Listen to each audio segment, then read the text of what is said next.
Okay, so today I'm going to be reading out some reviews related to this film, Antonio Margheriti's Mr. Superinvisible. These IMDb reviews will be read out alongside a sped up rendition of the film in question. Firstly, we're going to read out, this is all from IMDb of course, Shelley Shock on the 15th of October 2002. How could I possibly tell him I'm invisible? Painfully Italian, with many wacky sound effects and small automobiles, Mr. Superinvisible is one of the best schlocky import movies I have ever seen. The music is obnoxiously swinging and the sets are comprised of horrible mod Italian 1960s decor with pseudo-science minimalism.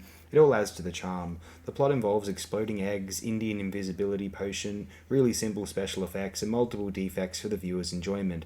This is one of the best movies to make fun of or watch under varying states of sobriety. One can never go wrong when a movie includes an invisible monkey. Commando Cody, on the 5th of January 2003, should have disappeared before being released. If 500 monkeys typed on 500 typewriters for 500 years, one of them might produce Hamlet.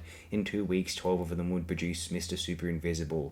This was a European attempt to duplicate Disney's successful family comedy format. They thought that by placing Dean Jones, a veteran of Disney films, in a starring role combined with the gimmick of invisibility that they would produce a hit. Unfortunately, they were wrong. Instead, they produced an idiotic, mind-numbing waste of time. Jones plays a scientist who receives a mysterious potion in the mail that bestows temporary invisibility upon whomever drinks it. When a gang of inept criminals learn of Jones' invisibility serum, naturally they go after him. There's a ridiculous chase scene, and the climax is almost unbearably silly.